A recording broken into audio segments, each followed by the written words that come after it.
세상에서 제일 예쁘다는 5월의 신부가 될 뻔했던 결혼을 앞두고 있던 여자입니다. 결혼 준비 앞두고 10월드는 없을 것 같이 잘해주던 예비 시부모님과 예비 신랑의 변해버린 모습에 파혼을 결심하게 되었어요. 저는 올해 30살이고 전문대를 졸업하긴 했지만 한 분야에서 20살부터 일해오며 경력과 능력 인정받으며 회사 생활하고 있습니다.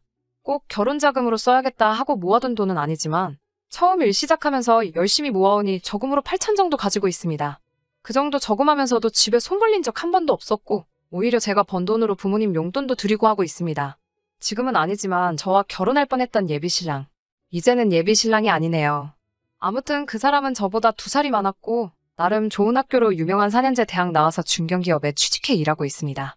저는 개인적으로 결혼 준비가 거의 끝난 거나 마찬가지라 생각했기 때문에 그 사람하고 결혼 이야기 오고 가기 시작하면서 저는 준비할 게 없는데 오빠는 어떠냐고 물어봤어요. 오빠는 항상 자기도 준비 다 되어 있다고 걱정 말라고 자신있게 말해왔지만 정작 프로포즈에 응하고 나서 얼마 모았는지 오픈하는 자리에서 저에게 보여준 건 잔고 3천짜리 계좌 하나였습니다. 32살에 3천만 원. 물론 이 돈이 적은 돈이라고 생각하지는 않아요. 군대 대학교 졸업부터 취직 준비까지 저보다 사회생활 시작한 게 늦는 것도 이해하고 대학교 나오면서 학자금 대출이 있었을 수도 있고 스펙이다 뭐다 좋은 회사 들어가려 늦게까지 더 공부했던 부분도 있을 테니 지금 모아놓은 돈 얼마보다 앞으로 둘이 할 일이 아껴가며 모으면 된다는 생각이었어요. 오히려 그 사람 기죽을까봐 제가 모은 돈이 더 많다는 것도 저희 부모님 앞에서 티 하나도 안 내고 배려해줬습니다. 상견례 할 때도 분위기도 아주 좋았습니다. 결혼식은 서로 간소하게 하자고 하시며 둘이 사랑해서 결혼하는 거니 부모님들은 뒤에서 믿어주고 간섭하지 말고 응원해주는 게 맞지 않겠냐고 예비시댁 쪽에서 먼저 말해주셨어요. 저희 부모님도 그 말이 맞다고 하시면서 상견례도 별 문제 없이 끝났습니다. 결혼 준비는 그렇게 별 문제 없이 진행되는가 싶더니 요즘 같은 전세대란에 둘이 모은 돈으로는 혼수며 집이며 아무리 열심히 알아봐도 답도 안 나오고 힘만 들더라고요. 결국 양가 부모님들께 손 벌리지 않기로 한 결혼식이었지만 전세집 구하는 것만이라도 조금 도와주십사 해서 각자 집에 알아보기로 했습니다. 저에 비해서 그 사람이 모은 돈이 터무니없이 적었기 때문에 현실이라는 벽 앞에 부딪히니 조금이라도 지원을 받는다면 좋겠다는 생각이 들었어요. 저희 부모님은 남편이 사실 모아놓은 돈이 별로 없었다는 말에도 그다지 화를 내거나 하지 않으셨습니다. 오히려 그런 상황이었으면 진작에 물어보지 않았느냐며 그러면 진작에 같이 고민해보지 않았겠느냐고 저를 나무라셨어요. 저희 부모님한테는 지금 살고 계시는 아파트 말고 다른 동의 평수가 조금 작은 아파트 한 채가 더 있으세요. 전세를 주고 있던 아파트였는데 저희 결혼할 때 맞춰서 그 집을 비워줄 테니 일단 그 집에 들어가서 살면서 돈을 더 모아. 그 후에 이사를 가는 게 어떻겠냐고 하시더라고요. 부모님이 선뜻 그 집에서 살 수 있게 해주신다는 말에 놀랐어요. 왜냐하면 그 집은 저희 오빠가 결혼할 때 주시려고 하던 아파트였거든요. 오빠도 결혼하려면 그 집이 있어야 결혼 준비할 때 면이라도 설 텐데 오빠도 당장 결혼할 생각도 없다고 하니 그때까지라도 저희 보고 몇 년 동안 그 집에서 살면서 돈을 모으라고 하네요. 그 말에 염치 없는 건 둘째치고 너무 감사하고 기분이 좋았습니다. 집 문제가 이렇게 해결되는 건가 싶어 한시름 놓게 되었으니까요. 그 기쁜 소식을 그 사람에게 곧바로 전화로 전해주려고 하다가 그 사람도 예비시댁에 물어보기로 한 게 있으니 다음날 만나서 이야기해보기로 하고 연락을 따로 하지 않았습니다.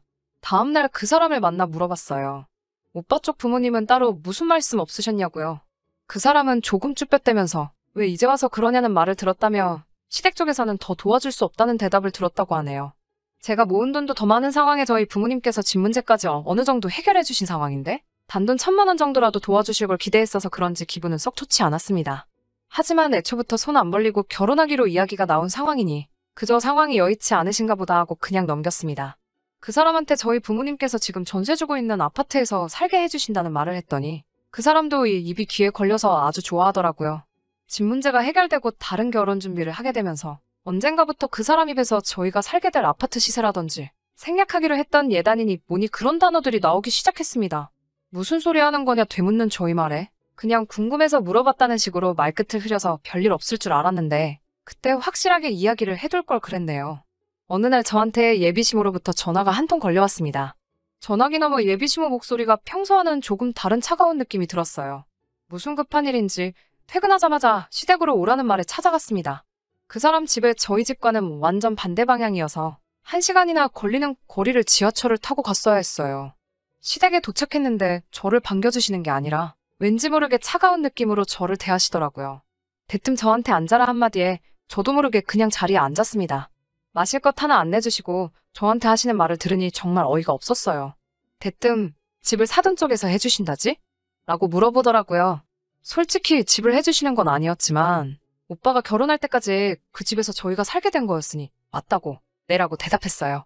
제 대답을 듣고 저에게 이어서 하시는 말이 결혼하면 원래 시댁 쪽으로 와서 살아야 되는 건데 이야기 들어보니 사돈어른 살고 계시는 같은 아파트라며? 라고 물어보시더군요. 무슨 뜻으로 하신 말인가 저는 그때 알지 못했으니 예비시모 말씀에 또 맞다고 대답했고요. 그랬더니 예비시모가 저한테 한다는 말이 자기가 그 아파트 시세를 알아봤더니 얼마 정도더라. 그러니 그 집을 정리해서 이쪽으로 집을 구하고 남는 돈으로 혼수 같은 걸 채우는 게 좋겠으니 그렇게 하라고 하시더군요.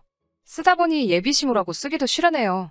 아무튼 그 사람의 엄마가 저한테 하는 말에 저는 그런 게 아니라고. 그 집은 저희 부모님이 오빠 결혼할 때 주기로 한 집이고 저희는 지금 상황에 집 구하는 게 여의치 않으니 집을 구할 때까지 그 집에 들어가 사는 거라고. 그러니 그 집을 팔아서 새 집을 구할 수는 없다고 설명을 드렸어요.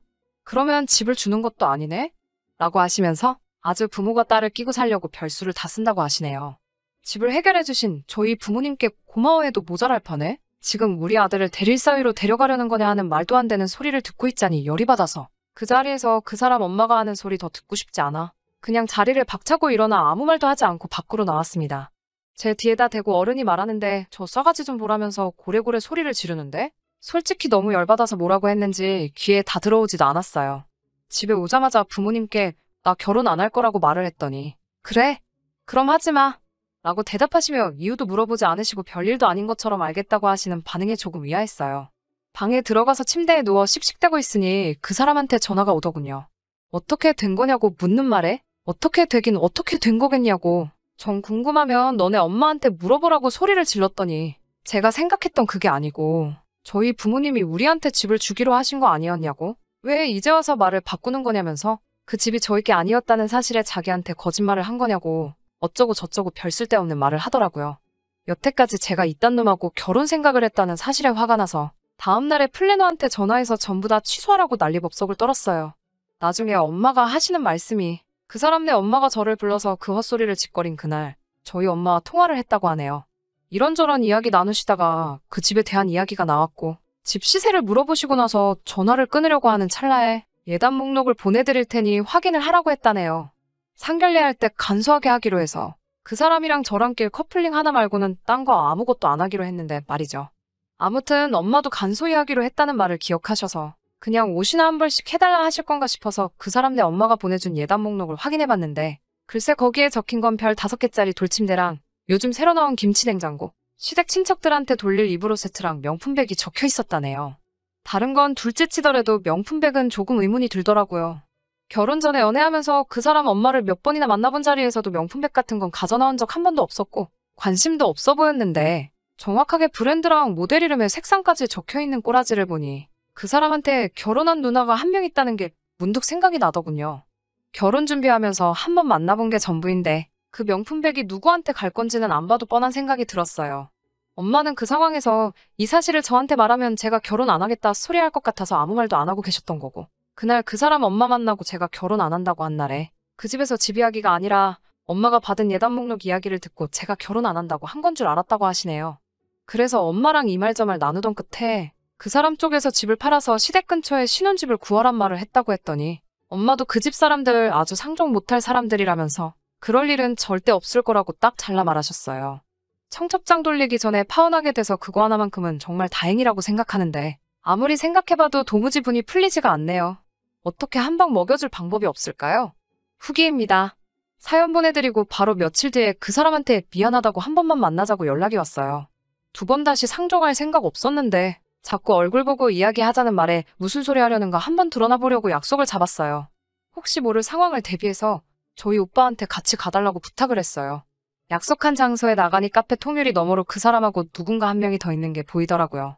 가까이 가서 자세히 들여다보니 그 자리에 지네 엄마를 데리고 왔더라고요. 뭔 생각으로 지네 엄마까지 데려왔나 싶어서 그 자리에서 카페로 바로 들어가지 않고 전화를 걸었어요. 전화로 혼자 올 것이지 왜 엄마랑 같이 나왔냐고 하니까 그 사람 엄마가 저한테 사과를 하러 왔다고 하네요. 자기가 엄마한테 쓴소리하고 아들 혼사길 막을 셈이냐고 단단히 한마디 했다고 지네 엄마가 진짜 저한테 사과하러 같이 나오신 거라고 하는 말을 하는데도 저는 볼일 없다고 그냥 갈 거라고 쏘아붙였어요. 그 사람이 유리창 밖으로 저를 봤는지 그 길로 손살같이 튀어나와서 저한테 미안하다고 사과하면서 다시는 이런 일 없을 거라고 제가 하라는 대로 다 하겠다고 용서해달라고 비는데 또 그렇게 비는 모습을 보니 눈물이 찔끔 나더라고요. 제가 왜 그랬나 싶네요. 그렇게까지 비는 모습을 보니 여태 만나온 정 때문에 그랬나? 마음이 좀 흔들렸나 봐요. 결국 그 사람하고 같이 카페 안으로 들어가게 되었어요. 하지만 그 사람 엄마를 보니 별로 이야기하고 싶지도 않아서 인사도 안 하고 자리에 앉았어요.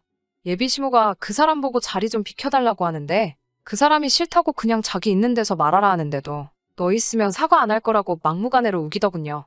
그때까지만 해도 아들 보는 앞에서 며느리 될 여자한테 사과하려니 자존심이 상하나 보다 싶었습니다. 그 사람이 자리 비우자마자 시모가 입을 여는데 왜 결혼을 안 한다는 거냐고 말하며 제가 뭐가 잘나서 늙은 사람 여기까지 오게 만드냐고 집 해온다고 지금 유세 부리는 거냐고 하더라고요.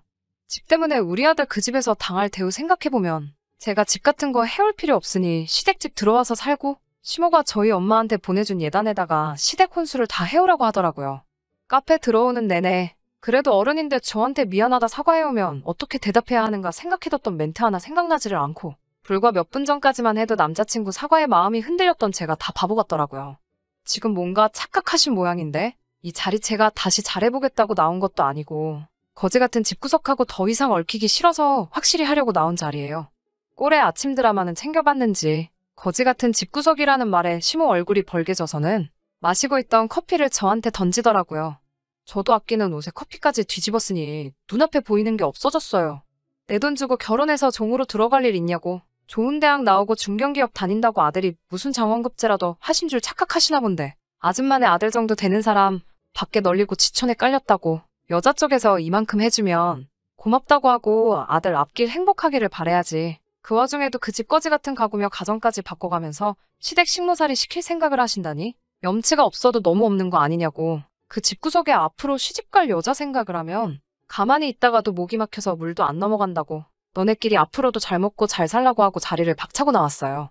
멀리서 지켜보던 그 사람도 제가 커피 뒤집어 쓰는 걸 보고 지네 엄마한테 지금 뭐 하는 거냐며 쫓아 뛰어왔는데 밖에서 상황을 지켜보던 저희 오빠가 들어와서 그놈한테 그렇게 살지 말라고 한 번만 더 제 눈앞에 띄는 날만 생기면 재미없을 줄 알라고 한마디 하고 저를 데리고 나왔어요. 솔직히 그 상황에 너무 흥분해서 시모한테 무슨 이야기 했는지 잘 기억이 안 나지만 할 말은 대충 다 한 것 같아요. 그래도 아쉬움이 남는 게 시간을 돌릴 수 있다면 딱 시모가 커피 저한테 집어던지는 순간으로 돌아가고 싶네요. 시모 뒷목 잡을 때까지 한마디 한마디 또박또박 말해줄 수 있을 것 같아서 말이에요. 아무튼 그렇게 저는 거지근성 시댁하고 확실하게 연을 끊게 되었습니다. 이혼녀 되는 것보다는 그 전에 파혼한 게 참 다행이다 싶어요. 청첩장 돌리기 전에 이렇게 된 거 진짜 제가 열심히 살아와서 하늘이 도와준 건가 싶습니다. 긴 사연에다가 고구마가 100개 정도 있는 것 같은데 끝까지 들어주셔서 너무 감사합니다. 이제라도 더 늦기 전에 정신 건강하고 제대로 된 남자 만나서 행복한 가정 꾸리고 살고 싶네요. 그러면 사연 끝까지 들어주신 모든 분들 오늘도 좋은 하루 되세요.